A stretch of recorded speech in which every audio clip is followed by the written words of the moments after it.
Hello, Game Masters. My name is Andy, and I am going to walk you through this adventure packet. Let's shake hands with an Undead Lich.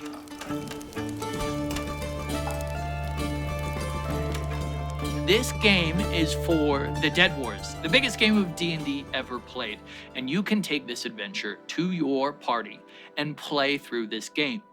After you're done playing, you can then go to our website and report your results, and that will affect our 2025 game of Dead Wars. More on that in the reporting section. But the purpose of this video is for me to walk you through this packet so you are comfortable with the knowledge. This is a great video to put on while you're traveling or doing other chores, as I will be walking you through this adventure. A quick summary of this adventure: your party has been tasked to make acquaintance and learn about a Undead Lich. His name is Lord Demon Skull. Once your party arrives, they will realize Lord Demon Skull is not like your average Undead Lich. It is foreshadowed a lot that he is a terrifying and threatening enemy, when in fact he is actually nothing more than a big nerd. So that is a fun plot twist for your characters. The way the Dead Wars games work is you and your party will choose one of the 5 factions to support. The factions are the Protectors of the Old Gods, Nature's Pathway, the Industrialists, the Unbound, and the Arcane Registry. In page 3 of the packet, it has a brief description of all of those, and at the end of the packet, you can find the information on all the different factions. Each faction has their own unique abilities that players can use in-game to give them more of a flavor.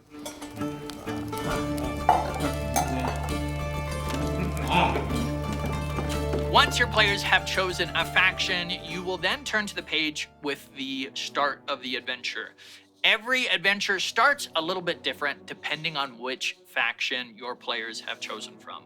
In there, it has an NPC, a location, and all the information your players will need to know. For example, if your players have chosen the Unbound as the faction to start, you will meet in a once busy judge house. However, it is now after hours, and this is a secret meeting for your faction. You are meeting with the NPC James Racken, who is a shifter monk. Racken has the following information to give to the players. The party is to find and meet Lord Demon Skull.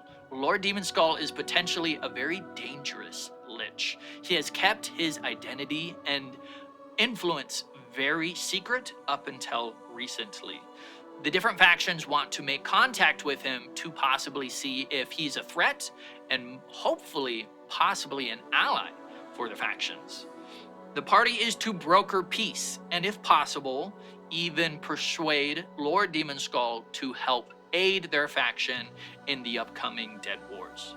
Now, a very risky opportunity may appear for the players. They may be able to instead steal the Lich's notes and documentation. However, the NPC will warn about this. If they are caught stealing Lord Demon Skull's information, that could not only turn him as an enemy to the faction, but he might attack the players right there. So the players need to approach with utmost caution if they want to try to steal his notes. Now, this is a possible avenue for your players to explore if they want to, but there are heavy consequences if they are caught or they fail. The other factions will also be trying to gain influence with Lord Demon Skull, and if there's any show of that, the players have free access to sabotage the other factions' actions.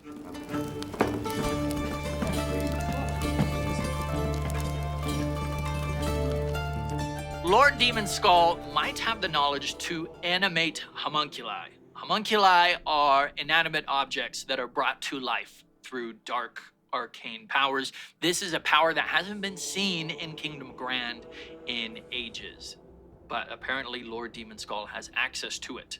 These are the notes that the players might be able to steal.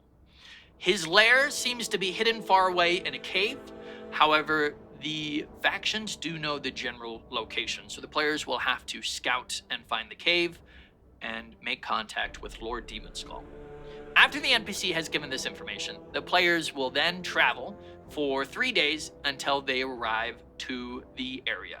They'll have to scout a bit until they find the hidden cave. Lord Demon Skull's cave is protected with a pocket dimension transportation. When the players enter the cave, they will see an empty, unremarkable cave, with the exception of a mirror that is mounted to the ceiling. If the mirror is flipped around, either using Mage Hand, climbing, Eldritch Blast, whatever your players can think of, if the mirror is flipped around, as it flips around, it slowly reveals the Undead Lich's lair. Once revealed, there will be many places to visit inside this lair. At the back of the adventure is provided a full section map with hotspots for your players to interact with. Lord Demon Skull will notice the players as soon as they arrive. He will not be hostile. In fact, this is the pretty interesting thing about Lord Demon Skull. He's very much a scholar and a nerd.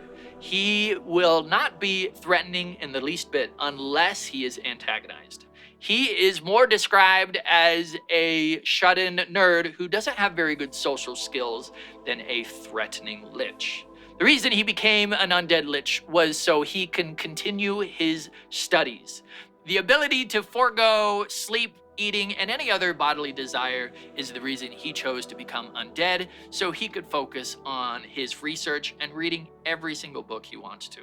Lord Demon Skull is not your average lich. In fact, his real name is Lewis Derek Solemn. The reason why he changed his name to Lord Demon Skull was to intimidate any bullies, and also so he could keep his initials that he has written on everything, including his underwear. Lewis is definitely a big nerd. In fact, he will be very socially awkward and is a very interesting character to roleplay. I see you're carrying a great axe. A rather interesting choice, as a glaive has proven statistically to be a better weapon with superior reach and access to leverage. Even a barbarian of your low intelligence can see how advantageous using such fundamental physics in combat is. So get a little nasally, get a little corrective. You can have a lot of fun with this lich. He will definitely be an interesting character for your players to interact with, especially if you foreshadow how dangerous he is. I can already see players rolling their eyes at this character.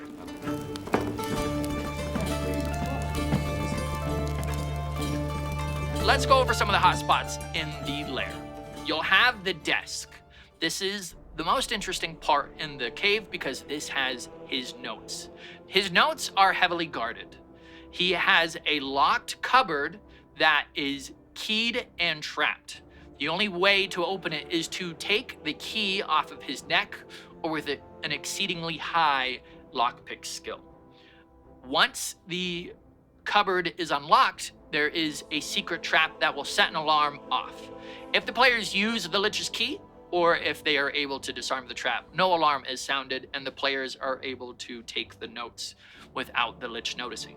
However, the lich does roam around his lair and he will occasionally check on his notes. Depending on the timing, if the players steal the notes too soon and linger around in the cave, the lich might realize what happened. The Arcane Registry has their living glyph, and the living glyph is able to take perfect copies of notes. So it can scan the lich's notes, and the players will be able to place them back into his cupboard and leave the crate undisturbed, so the lich hasn't caught on. Players can also use creativity to copy the notes or try to memorize them as well, so they don't have to steal the physical documents. If they do steal, that is still possible. However, that does raise the chances of the lich finding out.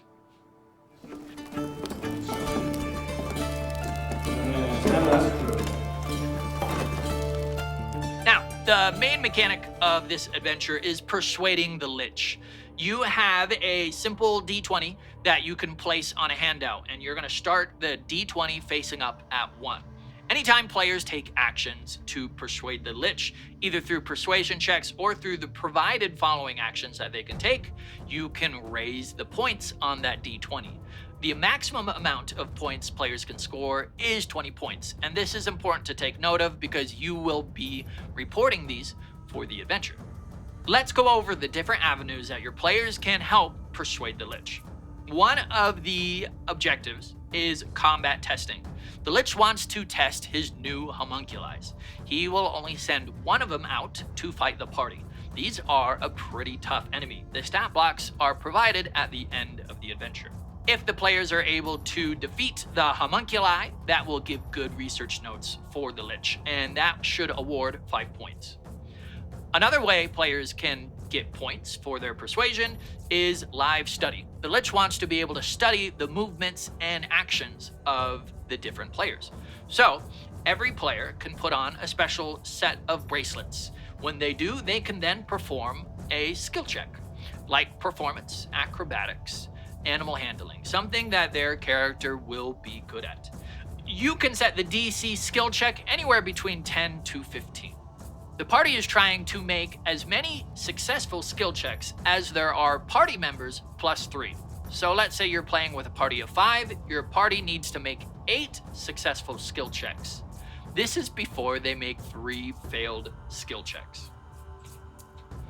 Let your players use creativity in creating these skill checks. This is similar to a skill challenge used in 4th edition. But the idea is the Lich wants to study movements and actions of living people to be able to convert that over to his homunculi better. You can even narrate as the players are wearing the bracelets. There is another homunculus mimicking their actions, kind of Real Steel, if you've ever seen that movie, kind of action. The last open objective is sorting the Lich's fan mail. Since the Lich has gone public, he has been receiving fan mail from many different factions and interested parties. On one of his desks, he has a whole stack of papers that he will ask the players to sort through because he can't be bothered with it. In some of those papers, the players can find other factions' letters, and the players can destroy those subtly. If they can sort through his mail, that's another 2 points to add to the persuasion. Now, these objectives are open and given by the Lich. The Lich will ask the players to partake in these objectives. However, if the players are rolling high on investigation or perception checks, they can notice other things that the Lich needs help with that he isn't being super vocal about. Here are those different objectives. Find the hidden pearl of power. The Lich himself will sometimes mutter under his breath that he has lost one of his pearls that he needs for an experiment, and if the players can spot it and find it in the cave and return it, he will be grateful. Or a player can absolutely steal that item and they should be awarded a pearl of power to keep.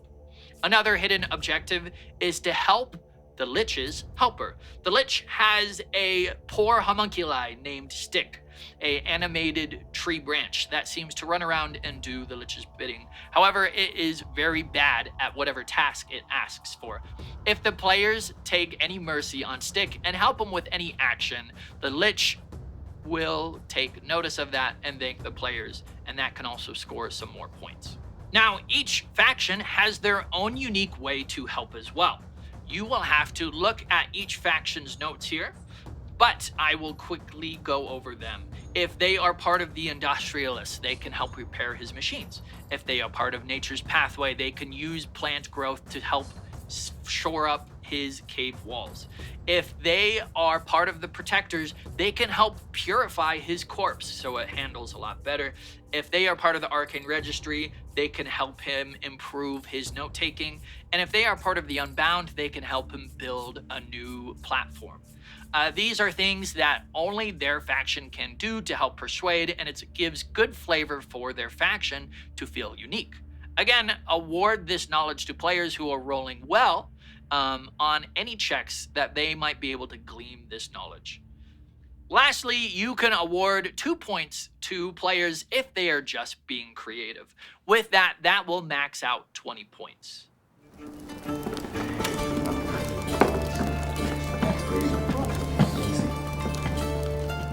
Once your players have completed their objectives in persuading the Lich, they can leave the cave at any time.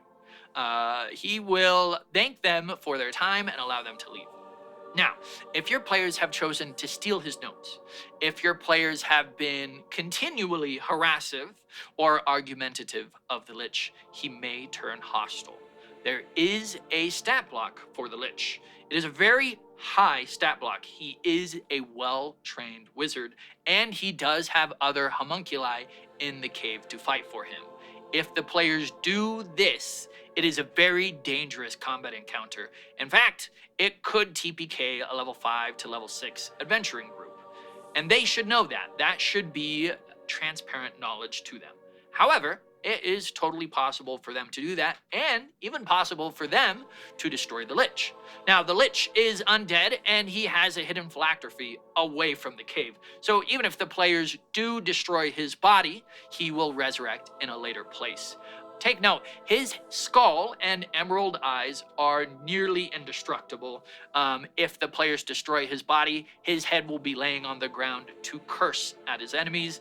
If the players try to do anything with the head, like throw it in a bag of holding or take it away from the cave, the eyes will disintegrate, showing that he has resurrected in a different location. Once your players have finished their game, you need to report on the status of this adventure. What you need to report is how many points your players were able to persuade the Lich. If you, again, were fighting for the Unbound faction, you would report that the Unbound faction scored 15 points for persuading the Lich. You also have a special box to mark if instead the Lich got hostile. If the Lich ever attacks the players, that counts as an automatic 0 for persuading the Lich, and we need to collect that data. At the end of collecting all this information, we will understand who the Lich has given their allyship to, and this will help inform the game, The Dead Wars, in 2025. At the back of the packet, there is some useful information. Not only do we have handouts for the Lich's persuasion, we also have enemy stat blocks for all the enemies that can be encountered. And there is a guided map for the Lich's lair. You'll notice there are circled informational cues in the map that can help guide you and give you ideas on what to do in those locations. Along with this adventure, there is an unmarked map that you can print out at home and present that to your players. This will give your players information on the cave and let their creative juices flow as they try to find out how to help the Lich or steal his notes. Also, follow the QR code in the back of the adventure if you need to report the results of your adventure, or follow the UR link that is provided. Thank you, Game Masters. The whole reason we are working so hard on these adventures is to give you all the tools so you can run a really fun game. We want to make this as simple as possible. I know firsthand how hard it is to be a dungeon master for a group of players, and we really want to help make that prep time easier. We are We Geek Together. We are hosting the biggest game of D&D ever played, Springtime 2025. We hope you and your players are able to join us. This is an unforgettable game of D&D, one of the funnest games you can ever play. So if you and your party can make it, we would love to see you there. Make sure to check out our website and our social media under We Geek Together, as we will be releasing new adventures and new content around the Dead Wars, as well as just about our game store. I think we're doing something really cool here that will revolutionize game stores, and we really appreciate your support and watching these videos and interacting with our content. Thank you.